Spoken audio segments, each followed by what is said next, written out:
Como sabéis, la mayoría, y lo hemos hecho en todas las ocasiones, cuando celebramos la Cena del Señor, preparamos nuestros corazones para esa celebración. Preparamos nuestros corazones mirando en la palabra algo de la persona o la obra de nuestro Señor Jesucristo. Y nosotros hace ya tiempo que estamos haciendo eso, mirando lo que encontramos en el capítulo 53 del libro del profeta Isaías, que os invito a que vayáis buscando. Capítulo 53 de Isaías. Digo que ahí vamos a meditar en algo para preparar nuestros corazones para la celebración.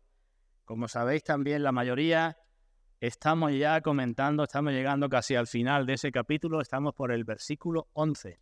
Isaías 53, versículo 11. Versículo del cual hemos comentado la primera parte ya y del cual también hemos comenzado a comentar la segunda. Isaías 53, 11, que podéis ir mirando. En relación con la segunda parte, por no alargarme, no retrotraerme más, no recordar más cosas de antes, digo que en relación con la segunda parte del versículo hemos hablado del conocimiento que se necesita del Señor Jesucristo para poder ser justificados. Dice ahí en la segunda parte, por su conocimiento justificará a mi siervo justo a muchos. Así que toda persona para ser justificada tiene que tener un conocimiento del Señor. Y no solamente un conocimiento intelectual o mental, sino un conocimiento experimental y espiritual que lo da el Espíritu Santo, porque como dice Pablo en 1 Corintios, para el hombre natural las cosas del Espíritu son locura, no las puede entender. Y es necesario que el Espíritu nos alumbre para que entendamos y veamos quién es Cristo realmente, espiritualmente. Así que, primera parte, primer comentario que hicimos de la segunda parte del versículo, necesidad de ese conocimiento para poder ser justificados. Y después hemos hablado también de lo que significa la justificación en relación con ese versículo. Y la justificación hemos dicho que es una declaración legal que hace Dios cuando Dios, ante una persona que llega a su tribunal, a su juicio, Dios dice, esa persona no tiene pecado, no ha pecado nunca, la declaro justa, la declaro inocente. Esa es la justificación. Dios, por medio de Cristo, porque dice, por su conocimiento justificará, Dios, por medio de Cristo, nos declara a los creyentes justos, sin pecado, como si nunca hubiéramos pecado, como si hubiéramos sido limpios y perfectos siempre. Eso es algo que es lo que debemos meditar de vez en cuando. Bueno, pues ahora seguimos avanzando. Y lo que encontramos en el versículo es la causa eficiente por la que podemos ser justificados. ¿Cómo es que un pecador corrompido puede ser justificado? ¿De qué manera o por qué puede ser justificado? Y el escritor, hablando, pero es Dios el que está hablando, emplea dos palabras para el Señor Jesucristo y dice, por mi conocimiento justificará mi siervo justo. Habla Dios, ¿eh? Dios dice, mi siervo justo. Es decir, para que alguien pueda ser justificado, Dios necesitaba un siervo justo. Y en eso nos vamos a detener en esta mañana, en esas palabras que utiliza Dios ahí para designar al Señor Jesucristo. Tendremos que decir algo de la palabra siervo, Cristo como siervo de Dios, y tendremos que decir algo de la palabra justo. Cristo no solamente como siervo, sino como siervo justo de Dios. Pero antes de entrar en la explicación, vamos a leer Isaías 53, del versículo 10 al 12. Dice ahí la palabra de Dios. Con todo eso, o a pesar de todo eso, a pesar de lo que era Cristo, Dios quiso quebrantarlo sujetándole a padecimiento.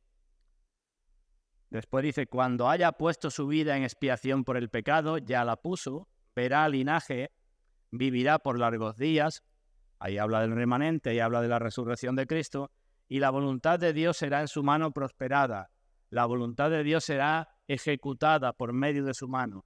La voluntad de Dios era que pusiera su vida en expiación por el pecado. Así que cuando lo haga, la voluntad de Dios ya se ha cumplido. Versículo 11, verá el fruto de la aflicción de su alma, decíamos a nosotros los creyentes, y quedará satisfecho.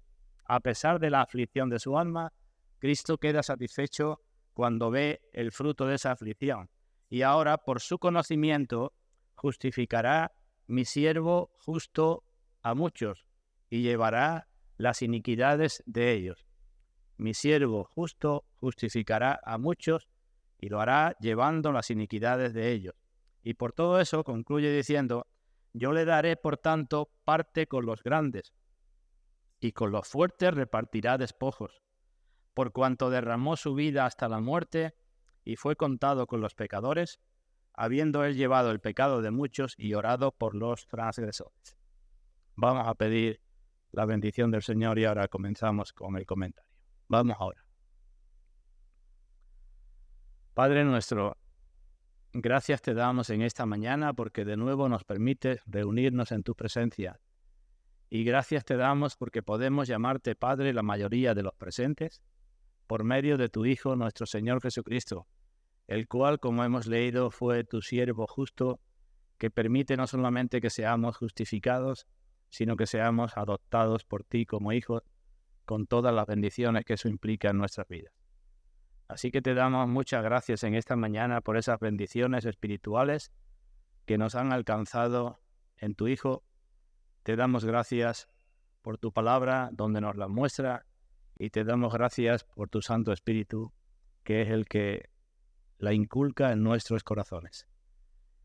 Y con esa gratitud venimos ante ti y te pedimos, Padre, en esta mañana más de tu Santo Espíritu para todos los presentes, para que los que nos consideramos hijos tuyos entendamos e interioricemos el modo en que hemos llegado a serlo y lo que tú quieres de nosotros que decimos que lo somos.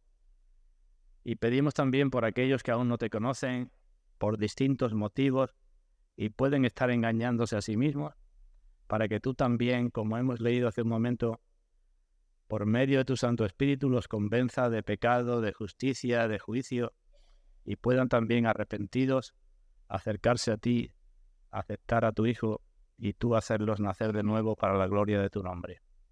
Bendice tu palabra, Señor, en todos los presentes. En el nombre de nuestro Señor Jesucristo. Amén. Bueno, pues vamos al versículo 11. Entonces, siervo justo.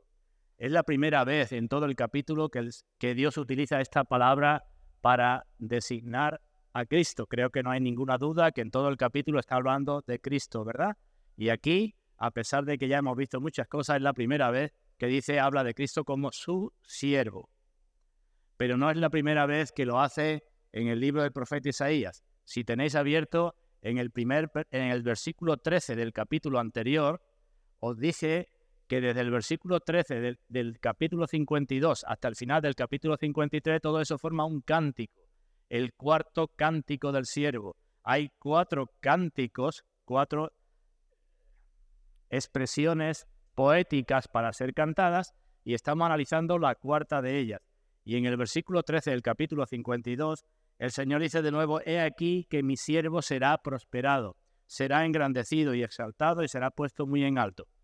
Así que ya aquí al comienzo del cántico, la primera estrofa habla de Dios, de mi siervo, y al final vuelve otra vez a hablar de mi siervo. Pero aparece esa misma expresión en los otros cánticos, en los cánticos anteriores. Si me acompañáis, en el capítulo 50, ahí tenemos otro cántico, en el versículo 10.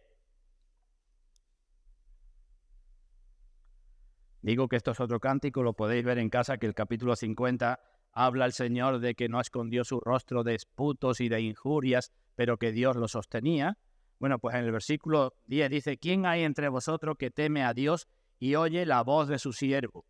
Está hablando Dios de quién lo teme y quién oye la voz de su siervo. ¿Y quién es este siervo? Pues después lo sigue explicando, dice: el que anda en tinieblas y carece de luz, que confíe en el nombre del Señor y apóyese en su Dios. Así que ya Dios habló de su siervo en ese cántico. El anterior lo tenemos en el capítulo 49, en varios versículos, y por ejemplo en el capítulo 49, versículo 6, ahí tenemos otro cántico del siervo. Dice: poco es para mí que tú seas mi siervo para levantar las tribus de Jacob y para que restaures el remanente de Israel. También te di por luz de las naciones para que sea mi salvación hasta lo postrero de la tierra. El único siervo que es luz de las naciones es el Señor Jesucristo, ¿verdad? Y en el versículo 7 dice: así ha dicho Yahvé, Redentor de Israel, el santo suyo, al menospreciado del alma, al abominado de las naciones, al siervo de los tiranos. Recalco esto. Dios está diciendo, es mi siervo, pero aquí está diciendo que es el siervo de los tiranos. También está diciendo eso, a pesar de que había de ser luz para las naciones. Y en el capítulo 42, que es el primer cántico del siervo que tenemos aquí en el libro del profeta Isaías, el capítulo 42, que evidentemente también habla del Señor Jesucristo, comienza así. Capítulo 42, versículo 1. Dice el Señor, he aquí mi siervo, yo le sostendré, mi escogido en quien mi alma tiene contentamiento. Palabras que se aparecen de nuevo cuando Dios habla acerca de su Hijo, ¿verdad? Tanto en el bautismo de Jesús como en el monte de la transfiguración. He aquí mi Hijo amado en quien tengo contentamiento, en quien tengo complacencia. Así que Dios en los cánticos del siervo habla del siervo. Pero no solamente habla de Cristo como siervo en el Antiguo Testamento, sino que en el Nuevo Testamento se emplea también la misma palabra. No lo vamos a buscar, pero si recordáis el pasaje muy conocido del capítulo 2 de Filipenses, donde se dice que Cristo, siendo en forma de Dios, no estimó ser igual a Dios como cosa que aferrarse, sino que se despojó a sí mismo tomando forma de siervo, hecho semejante a los hombres. Así que en el Nuevo Testamento también se dice que Cristo tomó forma de siervo, ¿verdad? Y el mismo Señor, cuando habla de su misión, cuando dice el Hijo del Hombre no vino ¿para qué? Para ser servido, sino para servir. Es decir, Él asume que viene como siervo y dar su vida en rescate de muchos. Así que Isaías 53, mi siervo, habla el Señor. Ahora bien, cuando se habla de mi siervo, Dios no está hablando de la naturaleza de ese siervo, únicamente está hablando del oficio o del encargo que tiene ese siervo. Distinguimos las dos cosas, ¿verdad? Una cosa es el siervo y otra cosa es quién es el siervo. Bueno, pues en la Escritura también, como sabéis, la palabra siervo se utiliza en muchas ocasiones. En el mismo libro del profeta Isaías, hablando de Israel como nación, Dios dice que mi siervo es ciego y no se entera. Dios escogió a Israel como siervo suyo, como pueblo suyo, para que fuera luz de las naciones, e Israel falló y tuvo que coger a otro siervo. Así que Dios ha utilizado a distintas personas como siervos, y no solamente a personas. ¿Qué son los ángeles? Y vamos a la Escritura, y los ángeles son servidores de Dios para hacer su voluntad. Y no solamente servidores de Dios, sino servidores también de los creyentes, dice la carta a los Hebreos, que están puestos como espíritus ministradores a favor de los que heredarán la salvación. Así que los ángeles son siervos de Dios y siervos para los hombres. Pero no solamente los ángeles, sino que también hay más siervos y ha habido más siervos. Tenéis la cita ahí en la guía del culto, cuando Dios habla de Nabucodonosor, dice que Nabucodonosor es mi siervo que voy a utilizar para destruir a Jerusalén. Estas palabras utiliza. Ahora yo he puesto todas estas tierras en manos de Nabucodonosor, rey de Babilonia, mi siervo, dice Dios. He puesto todo esto, toda Judá y a todos vosotros en manos de Nabucodonosor, rey de Babilonia, mi siervo. Así que Dios utiliza a personas como siervos, a naciones como siervos. También en una ocasión el rey de Asiria fue a atacar Judá y dice Isaías capítulo 10 que él no se lo imaginaba así. Él quería conquistar otra nación, pero Dios es el que lo utilizó como siervo suyo para que hiciera esa obra. Y dice, y eso a él no se le pasa ni por la cabeza. Así que Dios utiliza a personas como siervos. E igual que usó a Nabucodonosor para destruir, usó a otro rey, nos acordamos su nombre, para construir. Al rey Ciro. Lo dice en el libro del profeta Isaías, lo dice también al comienzo del libro de Esdras. Cuando llegó el cumplimiento del tiempo, cuando pasaron los 70 años de desolación, Dios despertó el espíritu de Ciro. Lo llama mi pastor. Y hay que ver, ¿verdad? Dios llama a Nabucodonosor mi siervo y a Ciro, un rey pagano, también lo llama mi pastor. Pero puesto que Dios es el creador de todo, no solamente utiliza ángeles y a personas, sino utiliza también animales y utiliza cosas inanimadas del mundo inanimado también a su servicio. Y en la Escritura vemos cómo Dios utiliza animales para que le sirvan, para que hagan una obra determinada. Es decir, toda persona, toda cosa que es cogida por Dios para hacer algo a su servicio en algún momento determinado o durante mucho tiempo es un siervo de Dios. Y Dios utiliza animales, vemos que a veces ha utilizado hasta avispas, pero utiliza también granizo, utiliza nubes, utiliza lo que quiera a su servicio porque es el creador de todos y es dueño de todos, ¿verdad? En el libro de Job, hablando de las nubes, dice, Él las manda a la tierra para hacer lo que Él les mande.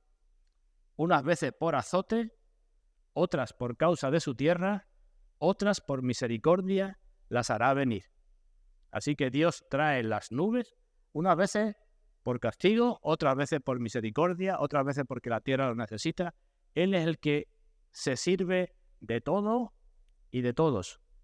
Aunque hay siervos que son ignorantes de que están sirviendo a Dios, hay siervos que son voluntarios de servir a Dios y hay otros siervos como Jonás que sirven a Dios de forma involuntaria, pero al final lo sirven. Así que Dios se sirve de todos. Pero digo, en la palabra siervo no se habla de su naturaleza, de la naturaleza del siervo justo que tenemos aquí en el capítulo 53. Y este título de siervo, podemos decir, le corresponde a Cristo de forma muy especial, como a ningún otro. De forma muy especial por dos motivos. Por lo que es Cristo, lo que era Cristo antes de hacerse siervo, y por el servicio que iba a hacer en su obra como mediador. Así que Dios tiene muchos siervos, todos son sus siervos. Pero de forma especial tiene un siervo con mayúscula, que es Cristo. ¿Por qué? Porque Cristo era uno con el Padre, porque estaba en la gloria del Padre antes de que el mundo fuese, porque es de la misma esencia que el Padre, porque es el unigénito que está en el seno del Padre, porque es, como dice la carta a los Hebreos, el resplandor de su gloria y la imagen misma de su sustancia, y quien sustenta todas las cosas con la palabra de su poder. Así que hay un siervo con mayúscula y hacemos bien en meditar en este siervo porque no entenderemos muy bien su servicio a menos que tengamos presente primero su esencia, su condición inicial, su posición inicial. No es un siervo como Nabucodonosor, que era un rey y ya está. No es un siervo como fue otro rey, ni fue un siervo como fue otra persona, ni como son los ángeles. Es un siervo especial del cual hemos de tener presente su naturaleza y su posición inicial. Pero también es un siervo especial por su oficio como mediador. Para hacer su obra de siervo tenía que despojarse de todo, tenía que ser un siervo voluntario. Carta a los Hebreos, él dice, me preparaste cuerpo, y aquí que vengo, oh Dios, a hacer tu voluntad. Y hacer la voluntad de Dios significaba no buscar nada para sí mismo, ningún beneficio propio, nada de su propia voluntad, nada para su propia gloria. Ese era el trabajo del siervo, hacer todo lo que era la voluntad del Padre. Esa era su comida y su bebida. Así que Cristo, siervo, que condesciende, como dice la carta a los Filipenses, no estimó ser igual a Dios, condesciende para bajar de la posición en que estaba, para hacerse siervo con uno o dos objetivos principales.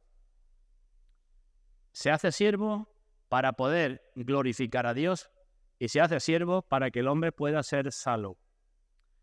Dios y su gloria había sido, digamos, pisoteada, echada por los suelos, la ley de Dios había sido quebrantada y para poner a Dios en su sitio, Cristo viene para glorificarlo. Y en Juan capítulo 17 es lo que dice, ¿verdad? Padre, yo te he glorificado ya en la tierra. Primer objetivo, glorificar a Dios. Segundo objetivo, salvar a los hombres, porque no había otra manera de que pudiéramos ser salvos. Pero hay todavía otro aspecto más en esto de que Cristo sea el siervo, porque al ser siervo se sometió a un pacto de obras. ¿Sabemos lo que es un pacto de obras? Y un pacto de gracia. Un pacto de obras es el que hace cualquier siervo, cualquier persona que va a hacer un trabajo. Yo voy a hacer esto y tú me darás un sueldo, me darás una recompensa, ¿verdad?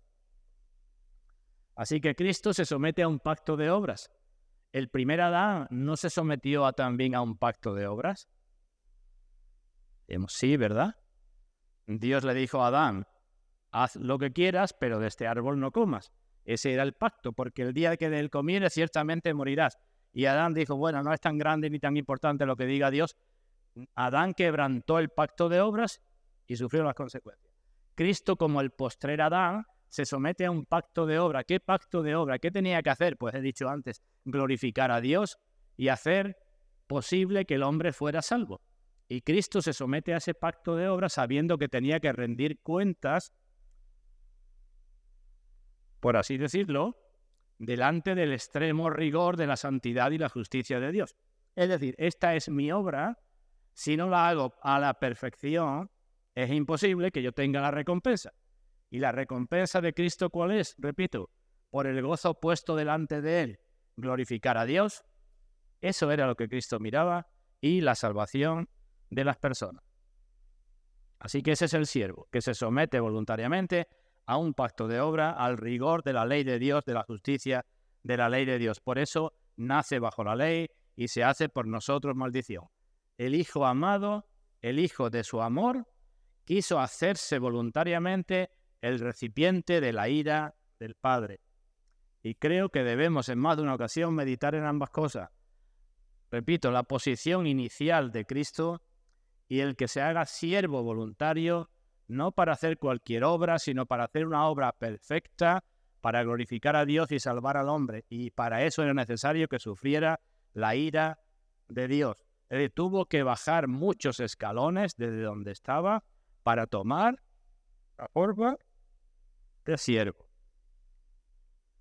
Para Adán tuvo que ser, digo entre comillas, una vergüenza caer de su estado inicial de excelencia, pero cayó por su pecado, ¿verdad? Pues mucho más que Adán se rebajó Cristo para hacerse siervo por causa de Dios, por causa de nosotros. No vino Cristo como lo esperaban los judíos, con una alta posición, con los más grandes honores, con la apariencia de un rey, sino en forma de siervo, como dice en la carta a los Hebreos, un poco menor que los ángeles. Y así hemos visto desde el comienzo del capítulo 53 que dice que fue despreciado y desechado entre los hombres. Y el mismo Cristo en el Salmo 22, no lo vamos a buscar, pero tenéis por ahí la cita. ¿Nos acordamos cómo comienza el Salmo 22? Comienza con las palabras que Cristo dijo en la cruz: Dios mío, ¿por qué me has desamparado? Así que el Salmo 22 es un salmo que hemos de entender que Cristo recitó mentalmente en la cruz, aunque solamente dijo las primeras palabras. Pues una parte de ese salmo, Cristo hablando dice: soy gusano, no hombre, oprobio de los hombres y despreciado del pueblo. Es decir, Cristo se veía entre los hombres más que como un hombre, como un gusano. Esa es la condición de siervo. Y todavía podemos ir un poco más lejos, porque Cristo asumió esa condición sabiendo a qué se iba a tener, qué es o cuál era o cuáles iban a ser las consecuencias de ser ese siervo. Es decir, Cristo asume la forma de siervo para ser tratado como siervo. Cuando nosotros vamos a un trabajo y hacemos un pacto de obras, no queremos ser tratados como siervos, ¿verdad? Queremos que se nos trate dignamente porque somos, en cuanto a dignidad, igual que la persona que nos contrata.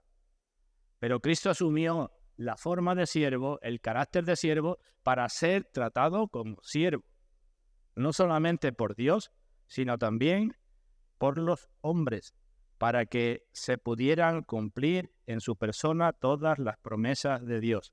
Podía haberse mostrado de otra manera.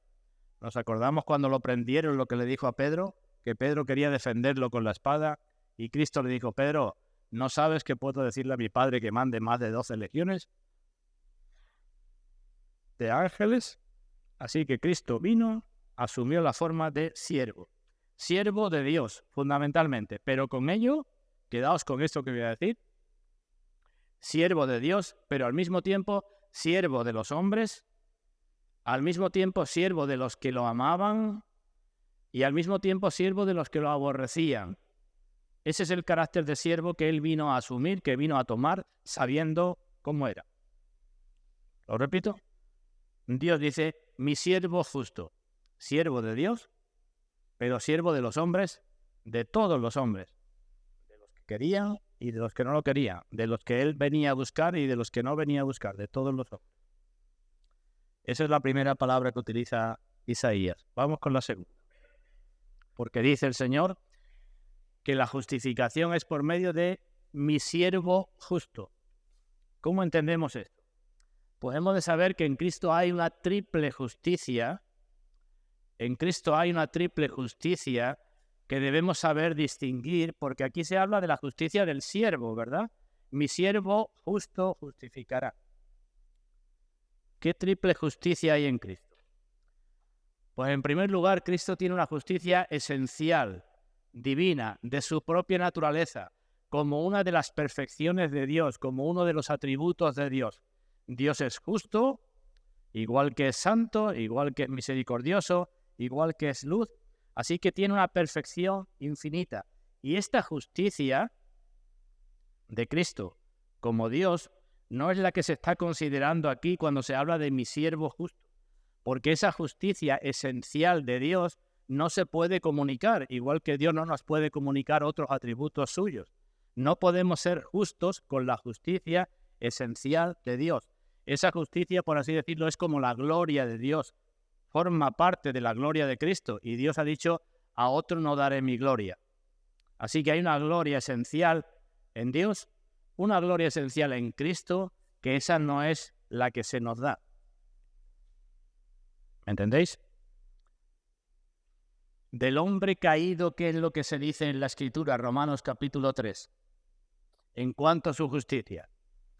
No hay justo ni aún uno, ¿verdad? No hay quien entienda, no hay quien busque a Dios. ¿Y los ángeles qué justicia tienen? Los ángeles, bueno, tienen una justicia que tampoco es esencial en ellos, porque han sido seres creados. Y tienen una justicia que es la justicia que Dios les ha dado, y tienen una justicia que sigue estando en ellos porque la gracia de Dios los preserva, porque muchos de ellos cayeron de esa justicia, ¿verdad? Así que aún los ángeles, que son justos no esencialmente, no por ellos mismos, sino por Dios. Y son justos y son preservados por la gracia de Dios. Dice en el libro de Job que Dios en sus siervos no confía y notó necedad en sus ángeles. Dios en sus siervos, por la naturaleza de sus siervos, de todos sus siervos, no confía y notó necedad en sus ángeles. Así que digo, Cristo tiene una justicia frente a todos los seres creados distinta, porque es esencialmente, es por su propia esencia, un ser eternamente justo, inmutablemente justo, esencialmente justo. Primera connotación de la justicia de Cristo. Segunda, Cristo tiene una justicia como Dios hombre, como Dios hecho hombre, como mediador. Así que una justicia esencial como Dios, ¿entendemos eso? Y una justicia también absoluta y perfecta como Dios hecho hombre. Porque la Escritura nos dice una y otra vez que agradó al Padre que en Él habitase toda plenitud, que en Él habita corporalmente toda la plenitud de la deidad, que Dios le dio el Espíritu sin medida, no le dio un poco, se lo dio a manos llenas. Y al darle el Espíritu sin medida, le dio esa justicia también sin medida. Dice Juan que vimos al Verbo y lo vimos lleno de gloria y de verdad como el unigénito Hijo del Padre. Así que una justicia esencial como Dios, una justicia también absoluta y perfecta como Dios hombre, como depositario de toda la plenitud de Dios. Y esa tampoco es de la que se nos habla aquí en Isaías capítulo 53, porque de la que se habla es la justicia del siervo. Esa justicia como mediador no se nos imputa a nosotros. Si tuviéramos esa plenitud de Cristo imputada a nosotros, nosotros podríamos ser también salvadores de otras personas, mediadoras para otras personas. Pero no se nos imputa eso. ¿Entendido hasta aquí? Como Dios, como mediador. Es cierto que de su plenitud recibimos todos y gracia sobre gracia. Todo lo que necesitamos lo recibimos por gracia, pero no recibimos de su plenitud la plenitud de la deidad que había en Él. Eso no lo recibimos de su plenitud y por tanto no recibimos esa justicia. Él subió al cielo, para dar dones a los hombres. De Él recibimos todo y gracia sobre gracia, pero no esa plenitud. Así que dos justicias, dos facetas de la justicia de Cristo. Pero hay una tercera y decimos, bendito sea Dios que hay una tercera. ¿Por qué? Esta justicia de Cristo como siervo es como siervo para ser nuestro fiador. Es la justicia que Él mismo procura para dárnosla a nosotros. Esa es la justicia de que se habla aquí. Es la que se precisaba para nuestra redención. Y ahora explico algo de eso. Los ángeles son justos, acabo de decir hace un momento, pero solo para sí mismos, ¿verdad? No pueden otorgar su justicia a nadie. Pero Cristo desde el comienzo de su ministerio dijo a Juan en su bautismo que tenía que cumplir toda justicia. Y esa justicia que Cristo cumple y la cumple porque vino como siervo a cumplirla, esa es la justicia que se nos imputa a nosotros. Es la justicia que nosotros podemos presentar ante Dios. La justicia que Cristo ha conseguido, no la que tenía esencialmente como Dios, no la que se le otorgó como mediador, sino la que ha conseguido como siervo para justificarnos. Y nos dice Pablo en la carta a los romanos que de esta manera somos justificados gratuitamente por su gracia mediante la redención que es en Cristo Jesús, para manifestar Dios en este tiempo su justicia, de modo que Él sea el justo y el que justifica al que es de la fe de Jesús. Así que el término justo, aplicado a Cristo como siervo, es un equivalente a lo que hemos leído al principio en Jeremías, que Dios sería llamado Jehová justicia nuestra. Ese es el término justo. Cristo es justicia nuestra, es nuestra justicia. Esa es la obra que le asignó el Padre. Para eso se hizo siervo, para poder salvar incluso al hombre, a la mujer, al más corrompido de esta vida. Eso dice Pablo también, ¿verdad? Yo antes fui blasfemo, perseguidor y injuriador, pero Cristo vino al mundo a salvar a los pecadores, de los cuales yo soy el primero. Esta obra de una justicia perfecta y de imputarnos esa justicia no la podía hacer ningún otro siervo, y si Dios no lo hubiera revelado, a ninguno de nosotros se nos hubiera pasado por la cabeza. ¿Vale hasta aquí? Y ahora la Escritura da un paso más y dice, bueno, ¿y cómo Cristo procura esa justicia para nosotros? Y la Biblia nos dice, lo hace por su obediencia activa y lo hace por su obediencia pasiva. Estoy hablando mucho doctrinalmente, luego llegaremos a las aplicaciones. Pero es importante que conozcamos al Cristo que aparece en la Escritura, no al Cristo que podemos tener de nuestra fantasía. Porque cuanto más conozcamos al Cristo de la Escritura, más lo amaremos, más lo serviremos, más nos conoceremos a nosotros mismos y más conoceremos lo que Cristo quiere que nosotros hagamos. Es el desconocimiento de Cristo el que da lugar a un cristianismo tan superficial. Por eso se nos dice que crezcamos en la gracia y en el conocimiento de nuestro Señor Jesucristo. Así que, ¿qué justicia del siervo se nos imputa? Y decimos la de su obediencia activa. ¿Y esto qué quiere decir? Pues que Cristo vino como siervo, uno de sus objetivos era cumplir la ley de Dios perfectamente. Toda justicia. Hacer lo que nosotros no podíamos hacer, porque la ley de Dios no solamente mira los hechos, sino mira también las intenciones y los corazones. Y ninguno de nosotros podía cumplir a la perfección la ley de Dios, ni con los hechos, ni con las intenciones, ni con los pensamientos. Y eso es lo que nos dice Pablo en Romanos, que porque lo que era imposible para la ley, porque era débil por la carne, no que la ley fuera débil.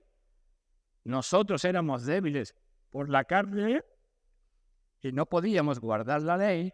Dios envió a su Hijo en semejanza de carne de pecado para que Él cumpliera la ley. Y entonces la justicia de la ley se cumpliera en nosotros. Ese es el Evangelio. Alguien que cumple la ley activamente en todos los sentidos. La obediencia perfecta. Y esto es lo que se recalca en la Escritura una y otra vez. Hemos leído, no lo hemos leído porque está en el versículo 10, que nunca hizo maldad ni hubo engaño en su boca. Nunca hubo el menor atisbo de falsedad ni de pecado. Aunque fue tentado en todo según nuestra semejanza, pero sin pecado. Se nos dice en la Escritura una y otra vez, ¿verdad? Al que no conoció pecado, por nosotros lo hizo pecado, para que nosotros fuésemos hechos justicia de Dios en él. Pongo un ejemplo para que todos nos entendamos. Nosotros somos siervos de Dios también, ¿verdad? Los cristianos.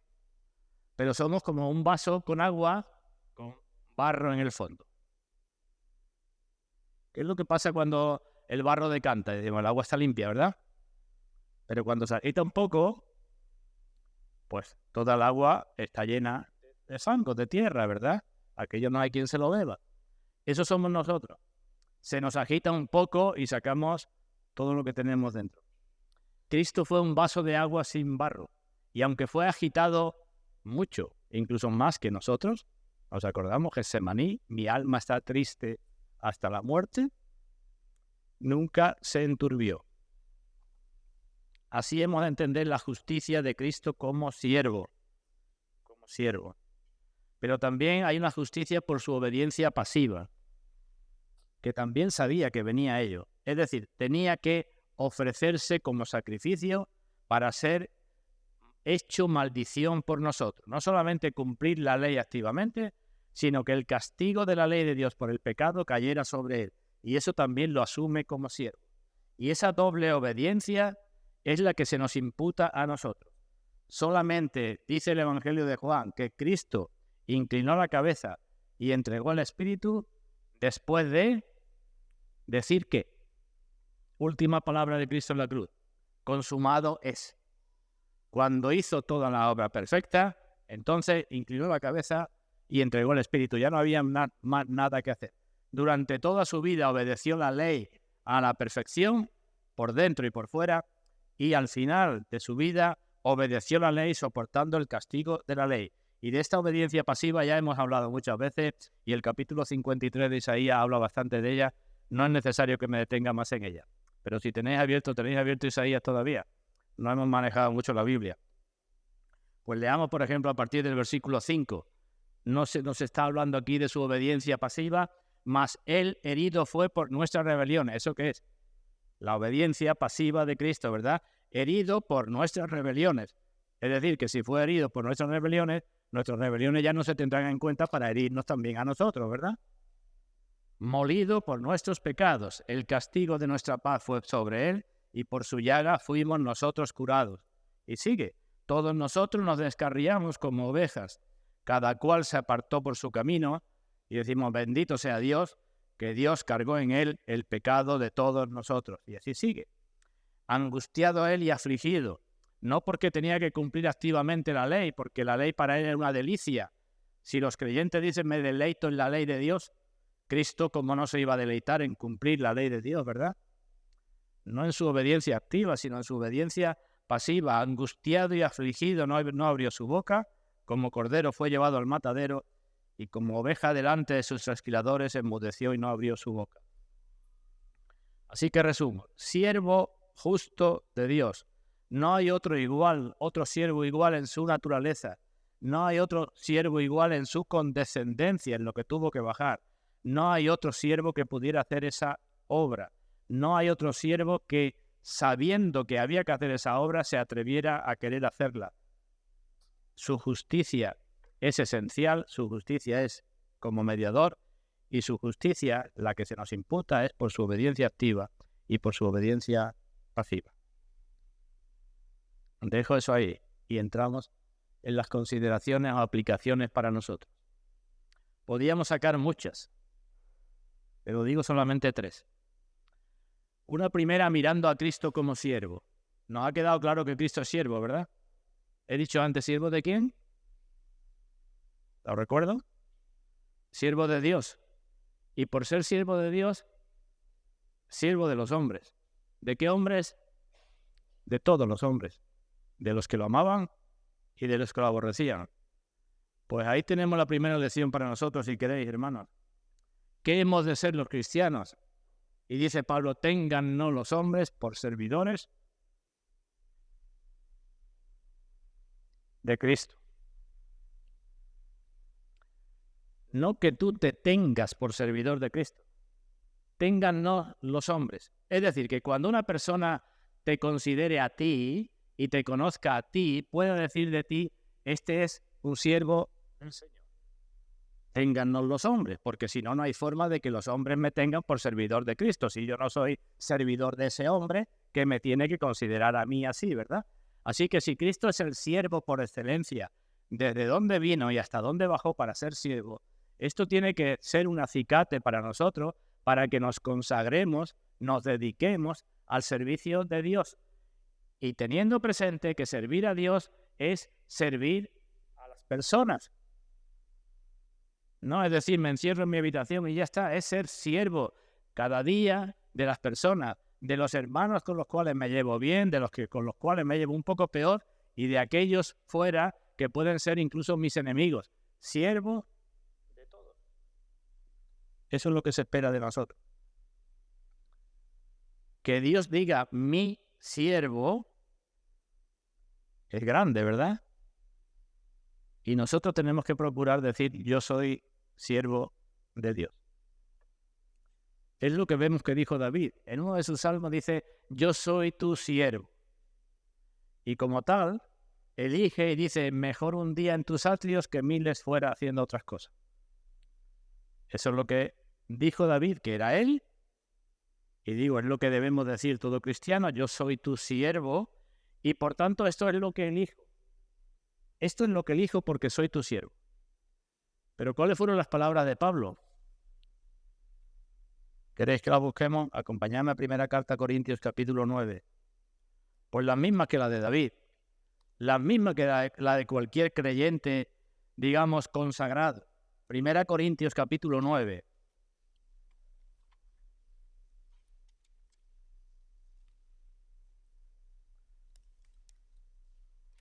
Versículo 19.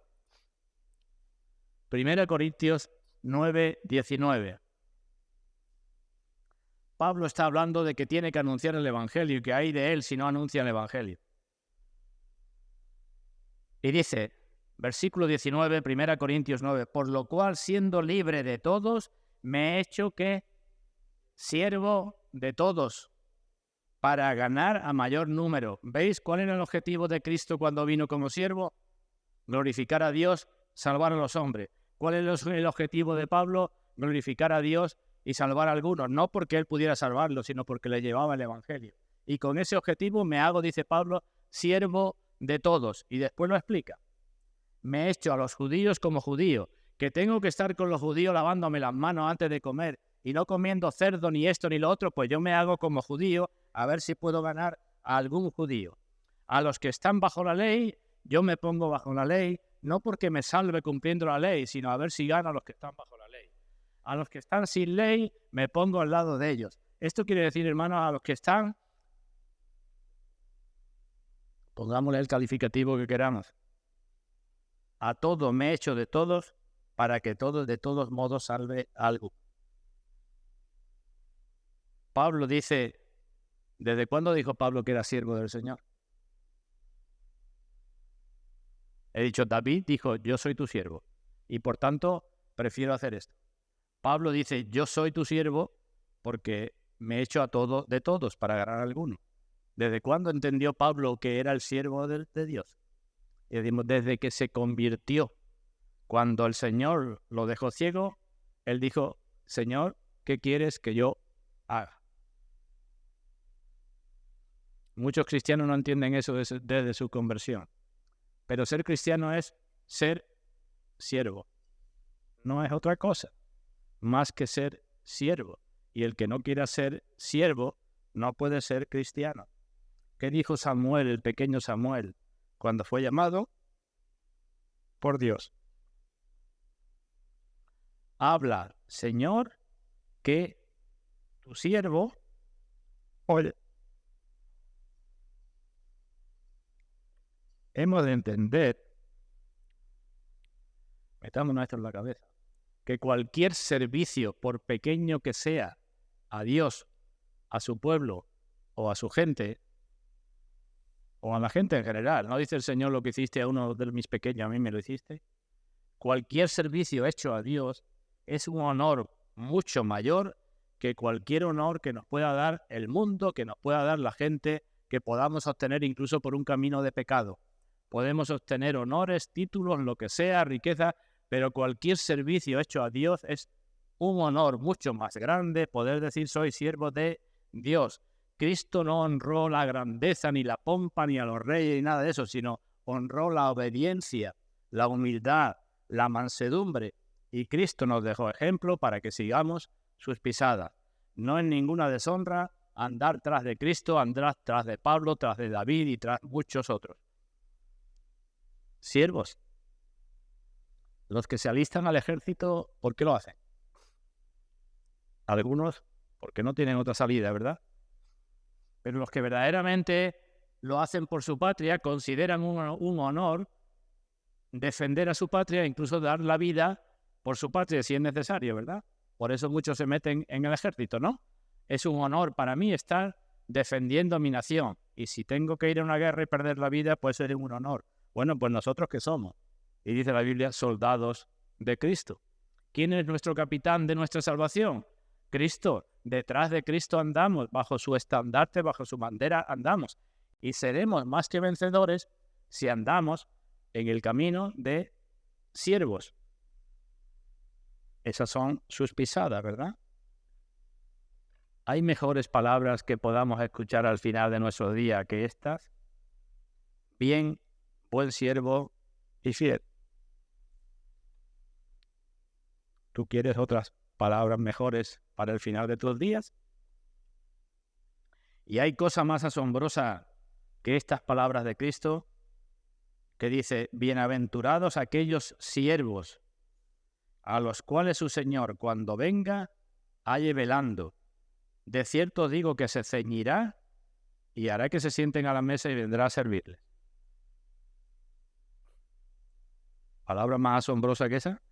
Ya se ciñó aquí una vez para lavar los pies a los suyos, ¿verdad? Pues él dice, a los siervos que halle fieles, velando, cuando venga el Señor se ceñirá y los pondrá a la mesa y él los servirá. Pensemos en eso de ser siervos.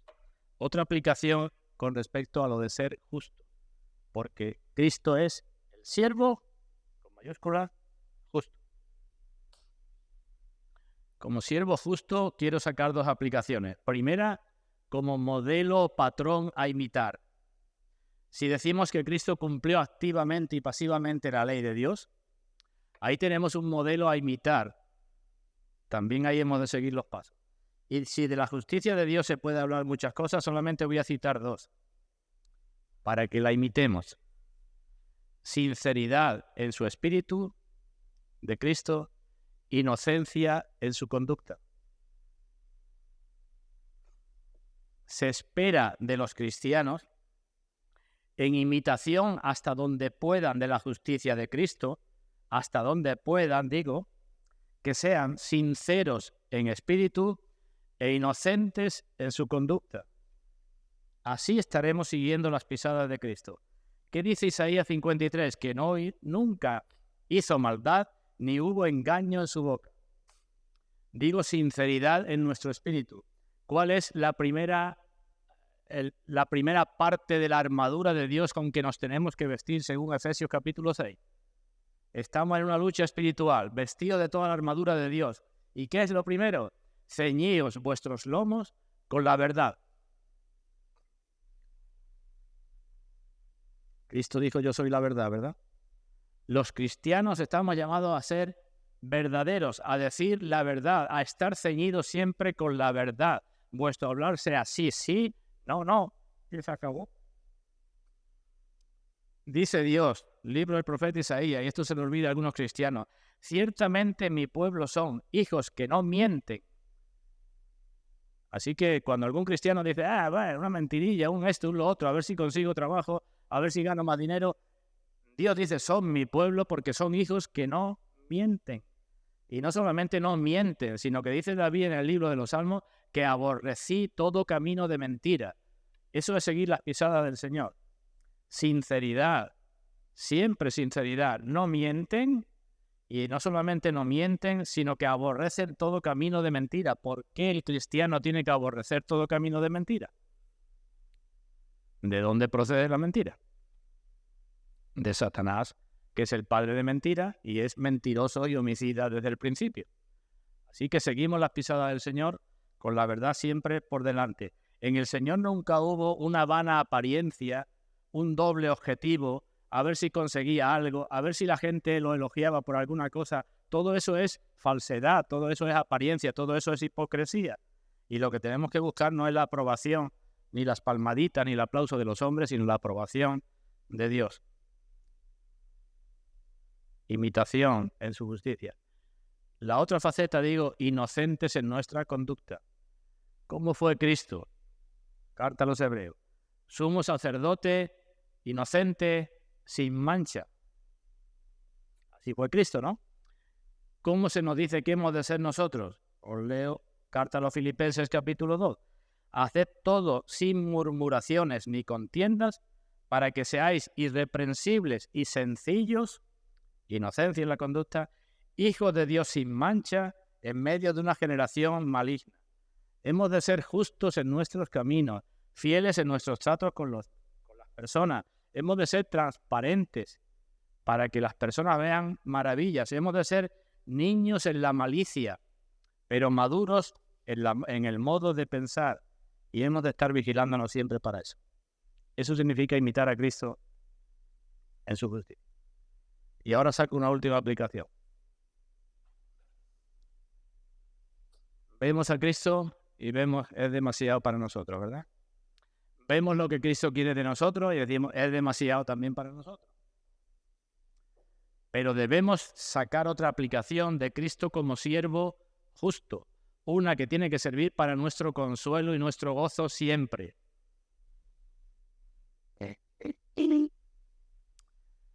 Cada vez que el diablo te tiente diciéndote, vaya, siervo, ¿qué eres? Tenemos que reconocer que somos siervos, si nos hemos comprometido en eso, siervos débiles, siervos enfermos, que cada día tropezamos en muchas debilidades, ¿verdad? Pero cuando Satanás te ponga eso, tienes que pensar y decir, yo soy así. Es más, no solamente soy siervo débil y enfermo, soy siervo inútil. Porque lo que tengo que hacer hago. Y muchas veces soy tan inútil que no lo hago. Y otras veces soy tan inútil que cuando lo hago me enorgullezco de que lo hago y entonces soy más inútil todavía. Así que siempre soy inútil. Pero Cristo es un siervo justo. Y Cristo es un siervo justo en mi lugar. Y por tanto, yo no tengo que obtener mucho consuelo de eso, no de mí, evidentemente, sino de que Cristo es un siervo justo si yo soy cristiano. Y eso no quiere decir que el cristiano tenga licencia para pecar.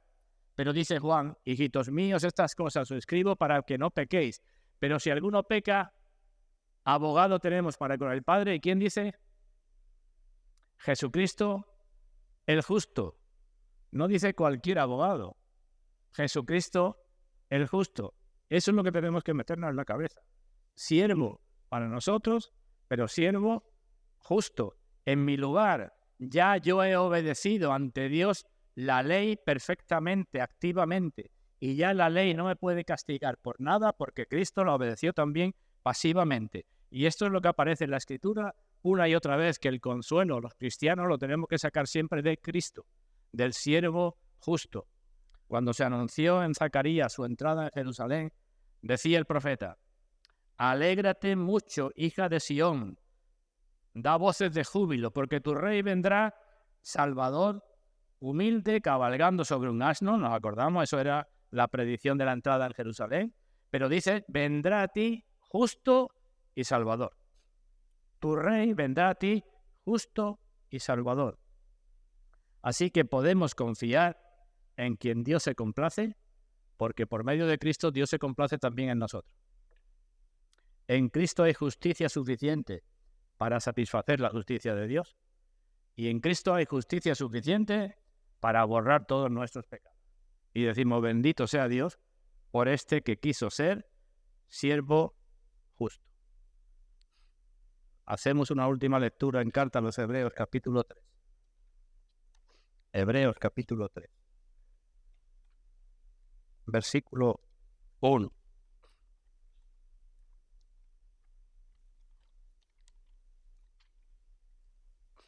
Hebreos 3:1.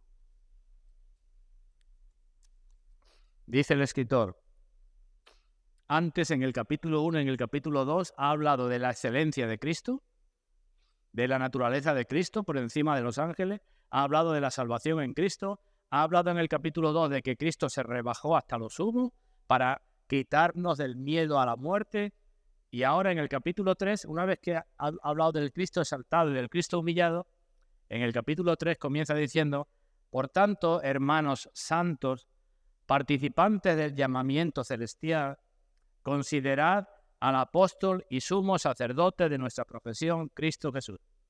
¿Sabemos lo que significa la palabra considerad? Cuando tú consideras una cosa, ¿qué haces? Estás analizando, estás meditando, estás sopesando, ¿no? Voy a considerar si voy o no voy, si compro o no compro, si salgo o no salgo. No salgo porque está lloviendo y no tengo ropa de abrigo, o no salgo porque hace mucha calor, o considero lo que sea. Eso es considerar, ¿verdad? Pues se nos dice en la Biblia una y otra vez que consideremos. Dice, hermanos, no solamente hermanos míos, hermanos de Cristo, hermanos todos, que estamos llamados a ser hermanos, y hermanos santos, no solamente santos de palabra, sino verdaderamente viviendo como santos, hermanos santos, que sois participantes del llamamiento celestial, que habéis sido llamados, que el Espíritu Santo está en vosotros, que Cristo os da su gracia. Considerad, y miremos lo que dice aquí de Cristo, el apóstol de nuestra profesión. ¿Sabéis lo que significa la palabra apóstol? Enviado. Es lo mismo prácticamente que siervo, porque Cristo fue enviado como siervo. Considerad al apóstol, al enviado, y también al sumo sacerdote. El sumo sacerdote era el oficio principal en el Antiguo Testamento, el que ofrecía los sacrificios. Considerad al que es apóstol y sumo sacerdote de nuestra profesión. Cristo dice, Cristo significa ungido, el Mesías, el capacitado por Dios para hacer su trabajo, y Jesús, el Salvador.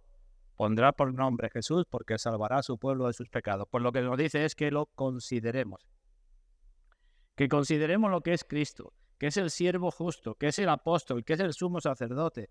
Que consideremos lo que es, lo que ha sido, lo que será para nosotros, y que lo consideremos para nuestro propio bien. La mayoría de los cristianos no consideramos a Cristo tal como merece, ni tal como Él quiere que lo consideremos. Y eso no es bueno para nosotros. Y tenemos que exhortarnos unos a otros a que hagamos esto. Que consideremos a Cristo a la luz de la Escritura, a la luz de lo que la Escritura dice de Él, para que eso sirva para crecer en conocimiento de Él y en conocimiento nuestro, y para que así podamos servirle mejor. Creceremos en saber lo que Él quiere de nosotros, y eso será de un gran provecho para nosotros. Pues hermanos, tengamos presente eso. En nuestras flaquezas o en nuestros logros, que Cristo es el siervo justo y que nosotros estamos llamados a imitarle como siervo y en lo que podamos también como justo. Pues que Dios bendiga su palabra en todos nosotros para la gloria suya, hermano, que así sea.